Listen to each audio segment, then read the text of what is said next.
नमस्कार, राज की बात में आपका स्वागत है। उपराष्ट्रपति चुनाव में क्रॉस वोटिंग को लेकर विपक्ष की पार्टियां आपस में एक दूसरे के ऊपर आरोप लगा रही है। एक दूसरे से झगड़ा बढ़ गया है। कांग्रेस में मंथन चल रहा है कि हमारे कौन कौन से नेताओं ने, कौन सांसद है जो कि एनडीए के उम्मीदवार को वोट दिया है। टीएमसी में भी हंगामा चल रहा है। आम आदमी पार्टी में आरोप लगाए गए तो उसके बाद से आम आदमी पार्टी के नेता भी अपने आप को सुरक्षित रखने की कोशिश कर रहे हैं। कह रहे हैं कि नहीं नहीं, हमारी पार्टी का तो कोई भी क्रॉस वोटिंग में शामिल नहीं हुआ, एनडीए को वोट नहीं दिया है। यही हालत शिवसेना यूबीटी की है तो वही स्थिति शरद पवार की पार्टी एनसीपी की है और वही कांग्रेस के अंदर भी चल रहा है। टीएमसी में भी कम नहीं है।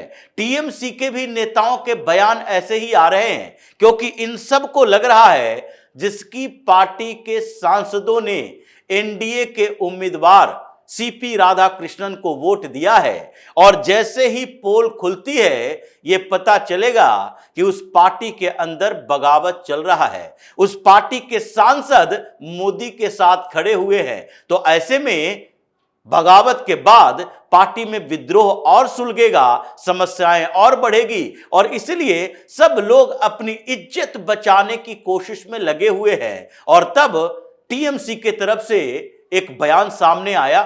अभिषेक बनर्जी, ममता बनर्जी के भतीजे, इन्होंने कहा कि हमारे तो सभी लोकसभा और राज्यसभा मिलाकर जो 41 सांसद हैं, सबने एकजुट होकर सुदर्शन रेड्डी को वोट दिया है।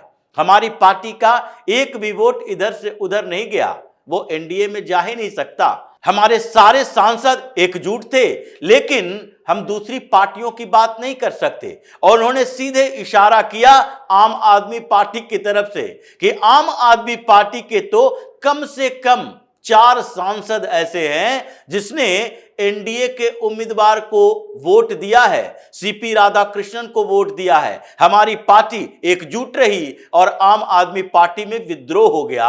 और उन्होंने सीधे तौर पर कहा कि जिस आम आदमी पार्टी की एक महिला सांसद, उनका इशारा स्वाति मालीवाल की तरफ था कि जिस आम आदमी पार्टी की एक महिला सांसद ने पहले ही घोषित कर दिया था कि हम एनडीए के उम्मीदवार को वोट देंगे, राधाकृष्णन को वोट देंगे, उस पार्टी के दूसरे सांसदों पर क्या भरोसा। यानी अभिषेक बनर्जी ने कहा कि कम से कम 2 से 4 और सांसद, यानी स्वाति मालीवाल के अलावा 2 से 4 ऐसे सांसद आम आदमी पार्टी के हैं जो कि इन लोगों के साथ खड़े नहीं रहे बल्कि एनडीए के साथ खड़े हो गए हैं और उन लोगों ने वोट किया सीपी राधाकृष्णन को। उसके बाद आम आदमी पार्टी भी कहां चुप रहने वाली, उसने संजय सिंह सामने आए और ममता बनर्जी की पार्टी के धज्जियां उड़ानी शुरू कर दी। जिस ममता बनर्जी और अरविंद केजरीवाल में इतने बेहतर संबंध इन दिनों नजर आ रहे थे, एक दिन के अंदर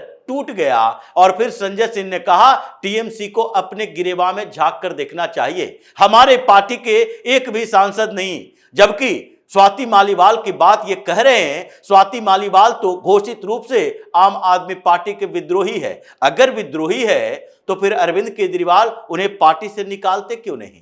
उनको राज्यसभा में उनके नाम के साथ आम आदमी पार्टी क्यों जुड़ी हुई है? क्यों नहीं उसे पार्टी से ही बाहर निकाल देते? ये नहीं निकाल पा रहे। लेकिन संजय सिंह कह रहे हैं कि एक भी दूसरा सांसद नहीं है जो कि वोट दिया हो सीपी राधाकृष्णन का, हम सब एकजुट होकर एक साथ होकर वोट दिए। लेकिन दूसरा सांसद की जो बात की जा रही है उसमें राघव चड्ढा का भी नाम आ रहा है।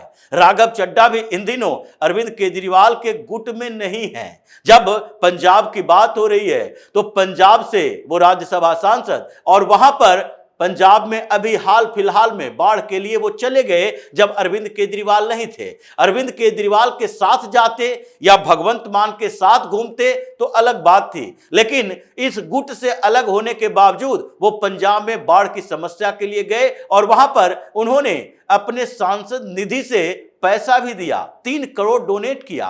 और दूसरी तरफ वो इन दोनों गुटों से बाहर हैं। अरविंद केजरीवाल के साथ भी नहीं। भगवंत मान वहां पर आजकल परेशान हैं क्योंकि पिछले दिनों से बार बार यह चर्चा चल रही है आम आदमी पार्टी के अंदर कि भगवंत मान की कुर्सी अब खिसकाओ। एंटी इनकम्बेंसी बढ़ रहा है, बाढ़ ने और बढ़ा दिया, बगावत हो रही है, तो एक ही उपाय है, इसे कुर्सी से बाहर निकालो, इसे सीएम से इस्तीफा देने को मजबूर करो और इसलिए स्वास्थ्य का बहाना भी हो जाएगा और ये अस्वस्थ हैं, तो ऐसे समय में जरूरी है कि इनको सीएम के पद से बाहर निकाल दो। यही तो कारण था कि पिछले दिनों जब आम आदमी पार्टी के प्रदेश अध्यक्ष अमन अरोड़ा भगवंत मान से मिलने के लिए गए तो उनके घर के अंदर आवास में उनकी गाड़ी को पार्क तक नहीं करने दिया गया। कहा बाहर जाओ, यहां तुम्हारे लिए जगह नहीं है, क्योंकि अरविंद केजरीवाल अमन अरोड़ा का इस्तेमाल ये भगवंत मान के खिलाफ कर रहे हैं। जो संगठन के हैं, वो पार्टी के नेताओं के साथ हैं, उनके साथ विधायक है, तो इसलिए भगवंत मान को चैलेंज करो और उसे इस्तीफा देने को मजबूर करो। ये कॉन्स्पिरेसी जब चल रही है तो पंजाब के सांसद कैसे ये मान कर बैठे कि वो भगवंत मान के पक्ष में नहीं होंगे, वो आम आदमी पार्टी के पक्ष में होंगे। इसलिए भगवंत मान के गुट के भी कुछ सांसद यानी कि आम आदमी पार्टी के पंजाब के सांसद, और उसमें सबसे आगे सामने आ रहे हैं कि अब राघव चड्ढा जिस खेल को अंजाम देने की कोशिश कर रहे हैं, आजकल मीडिया से गायब, आजकल राज्यसभा में सवालों से गायब, आम आदमी पार्टी के किसी मीटिंग से गायब, आम आदमी पार्टी के लिए कोई प्रेस कॉन्फ्रेंस नहीं करना, उन्होंने भी स्वाति मालीवाल की तरह एनडीए कैंडिडेट को ही वोट दिया होगा। लेकिन खैर, आपस में ये दोनों लड़ ही रहे थे कि उधर से एक और आवाज आई अरविंद सावंत की, शिवसेना यूबीटी के नेता, उनका भी कहना है कि हमारी पार्टी का किसी ने नहीं दिया, विरोध में वोट नहीं दिया, हम तो सब एकजुट होकर एक साथ होकर सुदर्शन रेड्डी को वोट दिए थे। लेकिन शिवसेना यूबीटी में भी विस्फोट हुआ है, उनके सांसद भी ये राधा कृष्णन को वोट दिए हैं और इसलिए अरविंद सावंत को सामने आना पड़ा कि महाराष्ट्र के सियासत पार्टियों को, इन पार्टियों को बदनाम करने की कोशिश की जा रही है और कहा जा रहा है कि महाराष्ट्र के सांसद जो कि महागठबंधन के हिस्से हैं, जो कि इंडी अलायंस का हिस्सा है, ये सारे लोगों ने एनडीए को वोट दिया, एनडीए के कैंडिडेट को वोट दिया।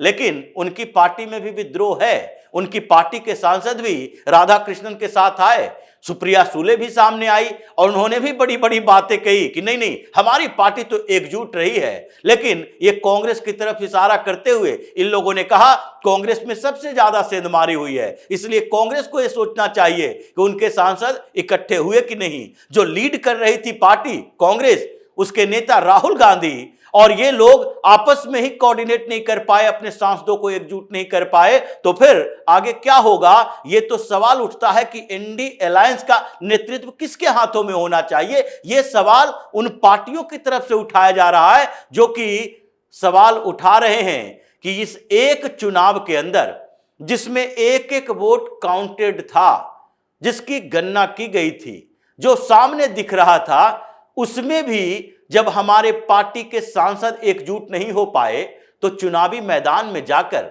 ये वोट चोरी की बात करोगे तो कौन विश्वास करेगा?